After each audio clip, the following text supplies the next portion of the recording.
आप देख रहे हैं इंडिया न्यूज। आपके साथ मैं हूं रचना। चलिए शुरुआत करते हैं सुपरफास्ट 100 की। और आपके साथ मैं हूं राजीव। शुरुआत करेंगे बड़ी खबर से।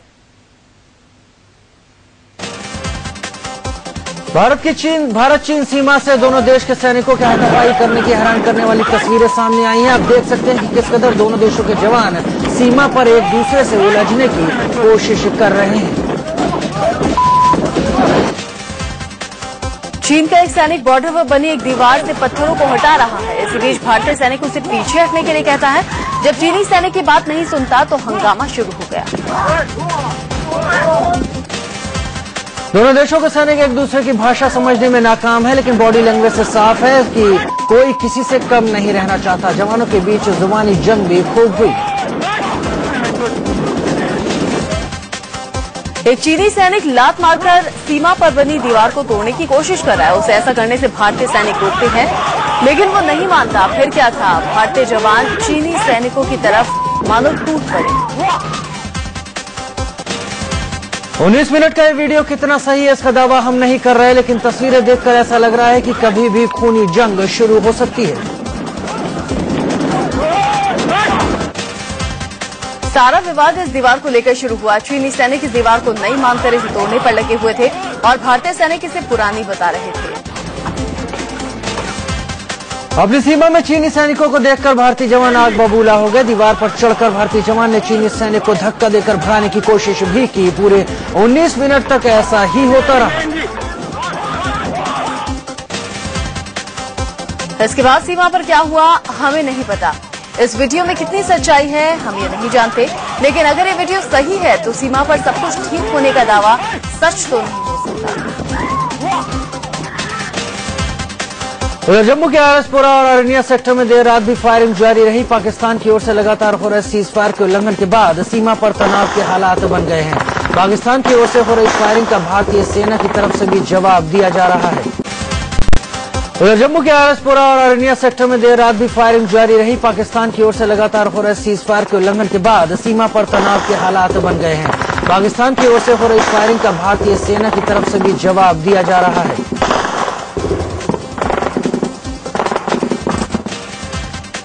बॉर्डर पर पाकिस्तान अपनी नापाक हरकतों से बाज नहीं आ रहा। आरएसपुरा के बाद जम्मू कश्मीर के सांबा सेक्टर में भी पाकिस्तान की तरफ से जबरदस्त फायरिंग की गई।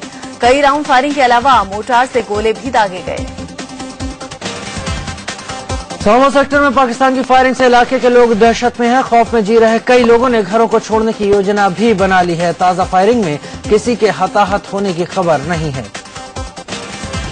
बीएसएफ के डीजी के मुताबिक 16 जुलाई से अब तक यानी करीब 40 दिन में 30 बार बॉर्डर पर पाकिस्तान ने सीज फायर का उल्लंघन किया है। उन्होंने कहा कि हमारे जवान पाकिस्तान को मुंह तोड़ जवाब दे रहे हैं। इससे पहले गृह मंत्री राजनाथ सिंह ने डीजी से बात की। सीज फायर उल्लंघन पर जम्मू कश्मीर के सीएम उमर अब्दुल्ला ने कहा कि अब समय आ गया है कि पीएम मोदी अच्छे दिन लाने के वायदे को साबित करें, साथ ही वो सरहद पर अमन लाने की कोशिश करें। पाकिस्तान के लगातार सीज फायर तोड़ने पर रक्षा मंत्री ने एक बार फिर से बयान दिया है। उन्होंने कहा कि पाकिस्तान की किसी उकसावे की कार्रवाई का जरूरत के हिसाब से जवाब दिया जा रहा है। पाकिस्तान के सीज फायर के उल्लंघन से नाराज लोगों ने कानपुर में पाकिस्तान का पुतला फूंका। हिंदू जागरण मंच के कार्यकर्ताओं ने पाकिस्तान के खिलाफ जमकर नारेबाजी भी की। पाकिस्तान की तरफ से लगातार हो रहे सीज फायर के उल्लंघन के विरोध में उधमपुर में प्रदर्शन किया गया। जम्मू कश्मीर वैद्य पार्टी के सैकड़ों कार्यकर्ताओं ने सड़क पर उतरकर पाकिस्तान के खिलाफ हल्ला बोला।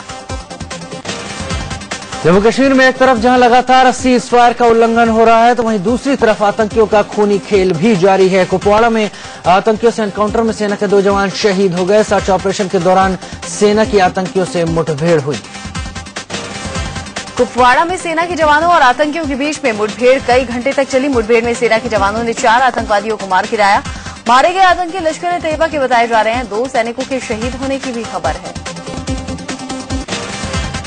जम्मू में बॉर्डर पर कार्रवाई करते हुए बीएसएफ के जवानों ने 2 आतंकियों को मार गिराया। सीमा से सटे जंगल में कई और आतंकियों के छिपे होने की बात कही जा रही है। बताया जा रहा है कि आतंकी पाक सैनिकों से मिले हुए हैं। 4 राज्यों में विधानसभा की 18 सीटों के लिए हुए उपचुनाव के नतीजे आ जाएंगे। सभी 18 सीटों के लिए वोटों की गिनती सुबह 8 बजे से शुरू होगी, जिसके लिए सुरक्षा व्यवस्था चुस्त की गई है। विधानसभा की 18 सीटों के लिए वोटों की गिनती होनी है। इसमें बिहार की 10, मध्य प्रदेश कर्नाटक की 3 और पंजाब की 2 सीटें शामिल हैं।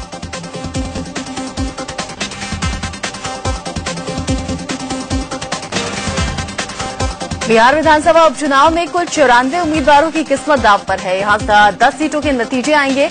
उसमें छपरा, बांका, राजनगर, हाजीपुर, मोदीनगर शामिल हैं। इसके अलावा जाले, परबत्ता, मोहनिया, भागलपुर और नरकटियागंज विधानसभा सीटों के लिए आज वोटों की गिनती होनी है। इस बार आरजेडी, जेडीयू और कांग्रेस ने बीजेपी गठबंधन के खिलाफ महागठबंधन बनाया है। जेडीयू और आरजेडी ने 4 सीटों पर किस्मत को आजमाया है। वहीं कांग्रेस ने 2 सीटों पर अपने उम्मीदवार उतारे हैं।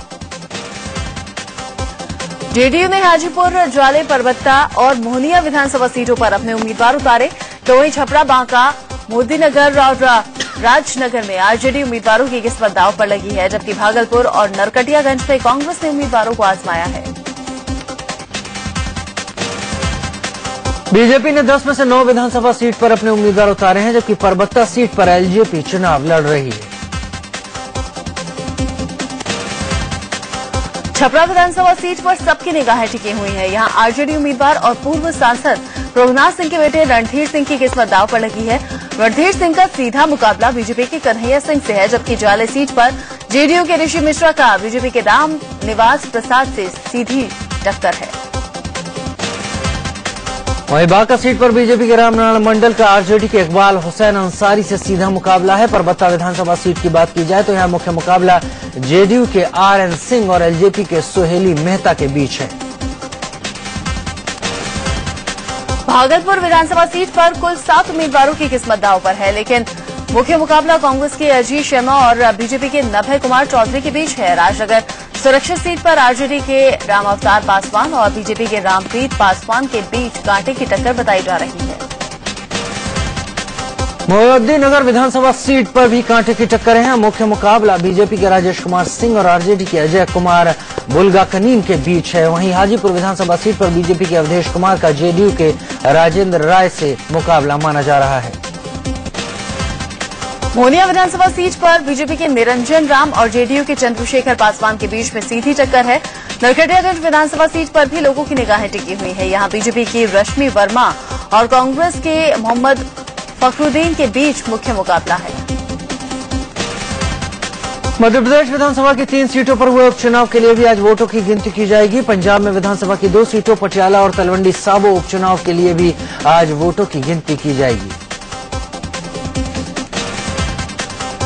पंजाब में सबकी निगाह पटियाला विधानसभा उपचुनाव पर टिकी हुई है। यहां से पूर्व विदेश राज्य मंत्री और पूर्व मुख्यमंत्री कैप्टन अमरिंदर सिंह की पत्नी परनीत कौर किस्मत आजमा रही हैं। परनीत कौर अकाली दल के भगवान दास जुनेजा और आम आदमी पार्टी के हरजीत सिंह के बीच त्रिकोणीय मुकाबला है। कर्नाटक विधानसभा की 3 सीटों चिक्कोड़ी, सदालगा, शिकारीपुर और बेल्लारी ग्रामीण पर हुए उपचुनाव के लिए आज वोटों की गिनती की जाएगी। सबकी निगाहें शिकारीपुरा सीट पर टिकी है, जहां से पूर्व मुख्यमंत्री और बीजेपी सांसद बीएस येदियुरप्पा के बेटे बीवाई राघवेंद्र किस्मत आजमा रहे हैं। छत्तीसगढ़ की कवर्धा में धर्म संसद का आज दूसरा और आखिरी दिन है। साईं विवाद को लेकर कल धर्म संसद में मंथन हुआ। सभी 13 अखाड़ों ने द्वारकापीठ के शंकराचार्य के स्वरूपानंद सरस्वती के बयान का समर्थन भी किया, जिसमें उन्होंने साईं को भगवान कहने पर आपत्ति जताई थी। धर्म संसद में शिरडी साईं ट्रस्ट की तरफ से कोई नुमाइंदा नहीं पहुंचा, लेकिन अखबार में दिए गए एक विज्ञापन को साईं ट्रस्ट का पक्ष मानते हुए धर्म संसद में मंथन किया गया। आज धर्म संसद में साईं पर फैसला होगा। धर्म संसद शुरू होने से पहले अलग अलग अखाड़ों के प्रमुखों ने कहा कि अगर कोई साईं को गुरु मानकर पूजता है तो इसमें कोई आपत्ति नहीं है, लेकिन साईं का मंदिर बनाकर उन्हें भगवान का दर्जा देना और वैदिक मंत्रोच्चार से उनकी पूजा करना गलत है। धर्म संसद में 5 पीठ के शंकराचार्यों के प्रतिनिधि शामिल हुए। साथ ही सभी 13 अखाड़ों से प्रतिनिधि और महामंडलेश्वर भी कवर्धा पहुंचे। 2 दिन के इस धर्म संसद में सैकड़ों संतों ने भी शिरकत की। धर्म संसद शुरू होने से पहले कवर्धा में शानदार शोभा यात्रा निकाली गई। द्वारकापीठ के शंकराचार्य स्वामी स्वरूपानंद सरस्वती रथ में आगे आगे चल रहे थे। पीछे भारी संख्या में संत और कलश लेकर महिलाएं चल रही थी। कवर्धा में शोभा यात्रा के दौरान रंगारंग नजारा दिखा। नाचते गाते हुए लोग शोभा यात्रा में शरीक हुए। अलग अलग वेशभूषा में लोगों की कई टोलियां निकली और ढाल बजाते हुए धर्म संसद तक पहुंची। यूपी बीजेपी प्रदेश कार्य समिति के राजनीतिक प्रस्ताव से लव जिहाद शब्द हटाकर इसे पास किया गया। लव जिहाद पर ही प्रस्ताव पास होना था, लेकिन सियासी विरोध को देखते हुए लव जिहाद की जगह वर्ग विशेष का इस्तेमाल किया गया। वृंदावन में जब बीजेपी कार्य समिति की बैठक शुरू हुई तो एजेंडे में साफ साफ लव जिहाद का जिक्र किया गया था। कल समापन दिवस के दिन इस पर चर्चा के बाद प्रस्ताव पास करना था, लेकिन बीजेपी ने यू टर्न ले लिया। लव जिहाद का इस्तेमाल विश्व हिंदू परिषद और धर्म जागरण मंच जैसे संघ परिवार के संगठन करते हैं। इसके मुताबिक बहुसंख्यक समुदाय की लड़कियों को प्यार के जाल में फंसाकर अल्पसंख्यक समुदाय के लड़के उनका धर्मांतरण कराते हैं, जो कि लव जिहाद है। राजनीतिक प्रस्ताव से लव जिहाद शब्द का जिक्र नहीं होने पर बीजेपी ने सफाई दी है। यूपी बीजेपी के महामंत्री और गृह मंत्री राजनाथ सिंह के बेटे पंकज सिंह ने कहा कि शब्दों पर नहीं जाएं, भावनाओं को समझें। शब्दों पर नहीं जाना चाहिए, इस पर मैं समझता हूं उसमें भाव क्या है और उत्तर प्रदेश में जो यह गंभीर विषय है इस पर कैसे हम सब लोगों ने यहां पर चिंता व्यक्त की है। अपने यंगस्टर्स, चाहे वो युवतियां हों चाहे नवयुवक हों, उन सबको इसके प्रति आगाह किया है। भले ही बीजेपी ने अपने प्रस्ताव से लव जिहाद शब्द हटा दिया, लेकिन कांग्रेस ने बीजेपी को जमकर कोसा। कांग्रेस प्रवक्ता मनीष तिवारी ने कहा कि बीजेपी धार्मिक ध्रुवीकरण करने में जुटी हुई है। प्यार और जिहाद उनको मिलाकर भारतीय जनता पार्टी उत्तर प्रदेश में नहीं पूरे मुल्क में धार्मिक ध्रुवीकरण करने की कोशिश कर रही है। लव जिहाद पर यूपी के मुख्यमंत्री अखिलेश यादव ने अजीब बयान दिया। अखिलेश ने कहा कि हेमा मालिनी की फिल्मों के गाने सुनने के बाद तो प्यार बढ़ेगा ही। जिस शहर में ये कार्यक्रम हो रहा जहां से आवाज उठी, वहां की सांसद कौन है और उनकी फिल्म धर्मात्मा का वो गाना क्या है, याद है आपको? नहीं याद है। अगर उस फिल्म के गाने ऐसे होंगे तो मोहब्बत रुकेगी या कम होगी? एक और किताब यूपी सरकार और कांग्रेस की फजीहत करवा सकती है। किताब पूर्व सीएजी विनोद राय ने लिखी है। टाइम्स ऑफ इंडिया को दिए गए इंटरव्यू में राय ने खुलासा किया कि कोलगेट और कॉमनवेल्थ गेम्स घोटाले को लेकर उन पर काफी दबाव था। पूर्व के विनोद राय ने खुलासा किया कि यूपीए के नेताओं ने उनके ऊपर कोलगेट और कॉमनवेल्थ गेम्स घोटाले में कुछ नामों को हटाने के लिए दबाव डाला था। हालांकि विनोद राय ने उन नेताओं के नाम बताने से इनकार कर दिया। पूर्व सीएजी विनोद राय ने कहा कि नेता मेरे घर आए और मुझे कहा कि कॉमनवेल्थ गेम्स और कोयला आवंटन की रिपोर्ट से जुड़े कुछ लोगों के नाम हटा दीजिए और उन्हें बचा लीजिए। इस काम के लिए मेरे सहयोगी ब्यूरोक्रेट्स को भी मेरे पास भेजा गया। पूर्व के विनोद राय ने यह भी कहा कि पीएम की जिम्मेदारी काफी महत्वपूर्ण होती है और हर बड़े कदम में आखिरी फैसला उन्हीं का होता है। मनमोहन सिंह ने कुछ मामलों में यह फैसला किया और कुछ में नहीं। जिन लोगों को सही वक्त पर सही फैसले लेने थे उन्होंने ऐसा नहीं किया। पूर्व सीएजी विनोद राय की किताब नॉट जस्ट एन अकाउंटेंट 15 सितंबर को रिलीज हो रही है। किताब सार्वजनिक होने के बाद पूर्व पीएम मनमोहन सिंह और कांग्रेस की फजीहत तय है, क्योंकि कई घोटालों की बारीकियों के बारे में इस किताब में लिखा गया है। बीजेपी प्रवक्ता संबित पात्रा ने कहा कि पूर्व कैग विनोद राय के खुलासे के बाद हमारे आरोपों पर मोहर लग गई। उन्होंने कहा कि बीजेपी शुरू से कह रही थी कि घोटालों को छिपाने के लिए यूपीए सीएजी पर दबाव बना रही थी। वर्षों से जो भारतीय जनता पार्टी कहती आ रही थी, आज उस सच्चाई का खुलासा हुआ है। आज कांग्रेस नग्न होकर चौक पे खड़ी है और हर कोई ये देख सकता है किस प्रकार से कॉन्स्टिट्यूशनल इंस्टीट्यूशंस को सबवर्ट करने की कोशिश की गई थी कांग्रेस के राज में।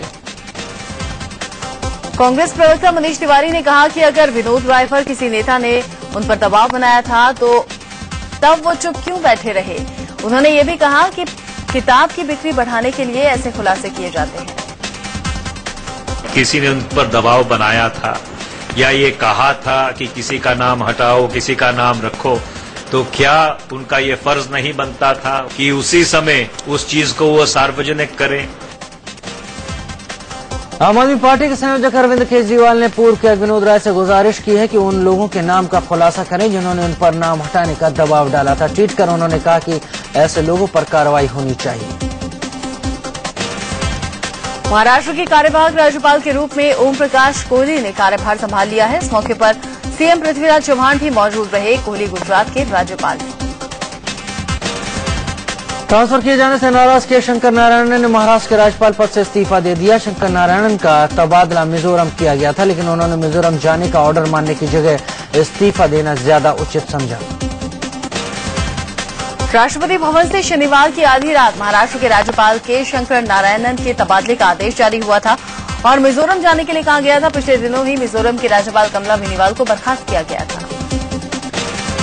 शंकर नारायण का कार्यकाल 2017 में समाप्त हो रहा था और महाराष्ट्र से मिजोरम ट्रांसफर किए जाने से वो अपमानित महसूस कर रहे थे और गुजरात के राज्यपाल ओपी कोहली को महाराष्ट्र का चार्ज दे दिया गया। हरियाणा के पानीपत में मुख्यमंत्री भूपेंद्र सिंह हुड्डा ने विजय संकल्प रैली में हुंकार भरी। रैली में विधानसभा चुनाव के लिए हुड्डा और उनके सांसद बेटे दीपेंद्र सिंह हुड्डा ने शक्ति प्रदर्शन कर अपनी ताकत का एहसास कराया। रैली में मोदी के सामने हूटिंग से बौखलाया हुड्डा ने बीजेपी पर निशाना साधते हुए कहा कि हूटिंग उनका नहीं हरियाणा की जनता का अपमान था। हुड्डा बोले वो वोट से अपमान का बदला लेंगे। उन्होंने पीएम पर अपने पद की गरिमा का ध्यान नहीं रखने का आरोप लगाया। आज मैं सवाल पूछता हूं एक बात, आज हरियाणा के लाखों आदमी हैं, आज मैं किसी को बुला दूं यहां पर और उसका अपमान का इशारा कर दूं तो क्या होगा भाई उसका आज यहां? वहीं हूटिंग मामले में पीएम मोदी पर निशाना साधने वाले हुड्डा पर बीजेपी नेता मुख्तार अब्बास नकवी ने कहा है कि चुनाव में हरियाणा की जनता तय करेगी कि उसे हुड्डा से बदला लेना है या फिर बीजेपी से। सीएम हुड्डा ने कहा कि कर से हरियाणा के किसानों को निजात दिलाने के लिए वो जल्द ही एक प्रोग्राम का ऐलान करने वाले हैं। हुड्डा बोले कि 1 नवंबर से सामाजिक कल्याण के लिए दी जा रही सभी पेंशन की रकम 1000 से 1500 रुपए कर दी जाएगी। अमित शाह आज कठुआ में कार्यक्रम में शामिल होंगे। यहां कांग्रेस के एक पूर्व सांसद बीजेपी में शामिल हो सकते हैं। जम्मू कश्मीर के दौरे पर पहुंचे अमित शाह ने कल महिला कार्यकर्ताओं से मुलाकात की। अपनी टीम बनाने के बाद बीजेपी अध्यक्ष अमित शाह अब संसदीय बोर्ड का पुनर्गठन करने वाले हैं। संसदीय बोर्ड ही बीजेपी में अहम फैसले लेता है और ये पार्टी की सबसे महत्वपूर्ण बॉडी है। फिलहाल बोर्ड में 12 सदस्य हैं। कहा जा रहा है कि अमित शाह संसदीय बोर्ड में नई पीढ़ी को मौका दे सकते हैं। वरिष्ठ नेता लालकृष्ण आडवाणी और मुरली मनोहर जोशी को बोर्ड में रखा जाएगा। अभी इसे लेकर कई तरह के कयास भी चल रहे हैं। बीजेपी दिल्ली प्रदेश अध्यक्ष सतीश उपाध्याय ने एक बार फिर दिल्ली में सरकार बनाने का दावा किया। उपाध्याय ने कहा कि राज्यपाल बुलाते हैं तो फिर दावा किया जाएगा। सरकार तो हमें बनानी हमारा काम है, हम राजनीतिक दल हैं। अब सरकार चुनाव से बनेगी या एलजीएम को बुलाएंगे, क्या होगा ये अध्यक्ष सतीश उपाध्याय ने एक बार फिर दिल्ली में सरकार बनाने का दावा किया। उपाध्याय ने कहा कि राज्यपाल बुलाते हैं तो फिर दावा किया जाएगा। सरकार तो हमें बनानी हमारा काम है, हम राजनीतिक दल हैं। अब सरकार चुनाव से बनेगी या एलजीएम को बुलाएंगे, क्या होगा ये मुझे मालूम नहीं है। पेट्रोलियम मंत्री धर्मेंद्र प्रधान ने कहा कि अगले 5 सालों में देश भर में 15,000 किलोमीटर तक की गैस पाइपलाइन बिछाई जाएगी। उन्होंने ये भी कहा कि साल 2022 तक मुंबई में हर घर में पाइप से रसोई गैस पहुंचा दी जाएगी। प्रधानमंत्री नरेंद्र मोदी का आज एम्स में रूटीन मेडिकल चेकअप हुआ। सुबह 7 बजे एम्स पहुंचे थे, जहां डॉक्टरों की टीम ने उनकी जांच की। हर 3 महीने पर पीएम का एम्स में रूटीन चेकअप होता है।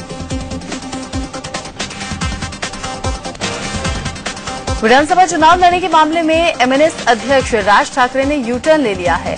राज ठाकरे ने महाराष्ट्र विधानसभा चुनाव नहीं लड़ने का ऐलान किया है।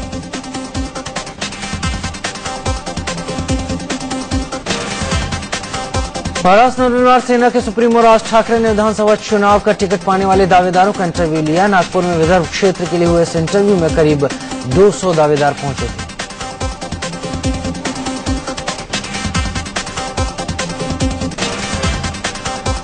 सीसेट को लेकर विवाद के बीच में यूपीएससी सिविल सेवा की प्रारंभिक परीक्षा आयोजित हुई। परीक्षा की तारीख आगे बढ़ाने को लेकर कुछ परीक्षार्थी सुप्रीम कोर्ट तक भी पहुंचे थे, लेकिन कोर्ट ने राहत नहीं दी। देश भर में यूपीएससी की सिविल सेवा प्रारंभिक परीक्षा हुई, लेकिन वाराणसी में कुछ परीक्षार्थियों ने विरोध में अपने एडमिट कार्ड जला दिए। छात्र सीसेट का विरोध कर रहे थे। बिजली कटौती के खिलाफ कानपुर में प्रदर्शन कर रहे कांग्रेस कार्यकर्ताओं और पुलिस में झड़प हो गई। पुलिस ने कांग्रेसियों को सीएम का पुतला दहन नहीं करने दिया और पुतला छीन लिया। गोरखपुर में बिजली कटौती के खिलाफ कांग्रेस ने मोर्चा खोला और सीएम अखिलेश यादव का पुतला फूका। पुतला फूकने वाले कांग्रेसियों को पुलिस ने खदेड़ा और गिरफ्तार कर दिया। लखनऊ में एक ट्रेन कार में i10 कार में आग लग गई, जिससे अफरा तफरी मच गई। आग लगने की वजह शॉर्ट सर्किट बताई जा रही है। फायर ब्रिगेड ने गाड़ी में लगी आग पर काफी मशक्कत के बाद काबू पाया। जयपुर के सिटी पैलेस में आग लगने से अफरा तफरी मच गई। पैलेस के संग्रहालय में लगी आग धीरे धीरे महल के बाकी हिस्सों में फैलने लगी। फायर ब्रिगेड की 5 गाड़ियों ने मशक्कत के बाद आग पर काबू पाया। छत्तीसगढ़ में भाटपारा में सड़क हादसे में छात्र की मौत पर जमकर बवाल हुआ। मौत से गुस्साए इलाके में लोगों ने 2 बसों को आग के हवाले कर दिया और चक्का जाम कर नारेबाजी की। भाटपारा मेन रोड पर तेज रफ्तार बस ने 11वीं के एक छात्र को कुचल दिया था। छात्र को अस्पताल में भर्ती कराया गया, जहां उसने दम तोड़ दिया। बिहार के नालंदा में लोगों ने सड़क पर छात्र के शव को रखकर जाम किया और हंगामा किया। 12 साल के छात्र की स्कूल से लौटते वक्त डूबने से मौत हो गई। लोगों ने मुआवजे की मांग को लेकर सड़क जाम कर दी।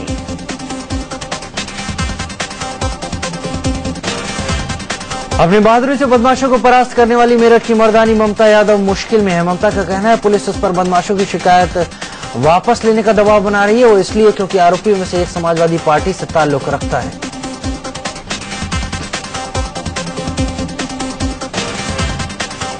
मेरठ की मर्दानी ममता यादव का कहना है कि उस पर बयान बदलने का दबाव भी बनाया जा रहा है। उसे राज्य सरकार की तरफ से दिया गया 1 लाख रुपए का इनाम भी वापस लिया जा सकता है।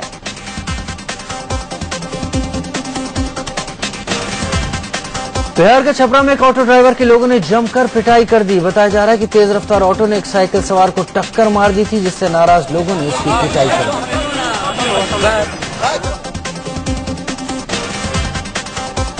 दिल्ली के वजीराबाद इलाके में एक नाबालिग लड़की से रेप की कोशिश की गई। पड़ोस का रहने वाला 40 साल का आरोपी नाबालिग के घर में घुस गया। लड़की के चिल्लाने पर पड़ोस के लोग इकट्ठा हो गए, जिसके बाद आरोपी भाग निकला।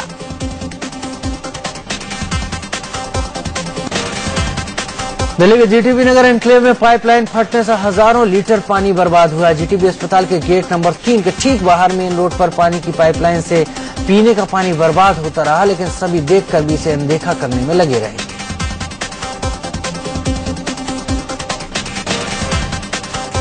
सड़क पर पानी घंटों बर्बाद होता रहा। आने जाने वाले लोग पानी पी रहे थे, हाथ धोने में लगे रहे। यहां तक कि दिल्ली जल बोर्ड निगम का टैंकर भी पास से गुजरा, लेकिन किसी ने इस तरफ ध्यान नहीं दिया।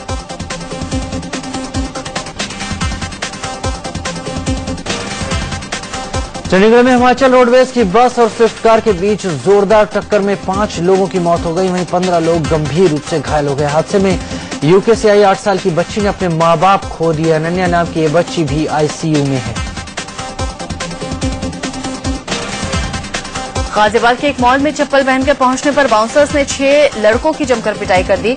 ये लड़के यहां फिल्म देखने के लिए गए थे। आरोपी 2 बाउंसर्स को पुलिस ने हिरासत में लिया है। दिल्ली के बाबरपुर इलाके में चोरों ने एक घर का ताला तोड़कर लाखों की नकदी और घर में रखी ज्वेलरी पर हाथ साफ कर दिया। चोरों ने पहले घर में रखी शराब पी, बाद में वारदात को अंजाम दिया। मार्गोन ग्रुप ने नोएडा के सेक्टर 78 में अपने रिहायशी प्रोजेक्ट का पहला चरण पूरा कर लिया है। प्रोजेक्ट पूरा होने के बाद बिल्डर अब लोगों को घर सौंपने की तैयारी में जुट गया है।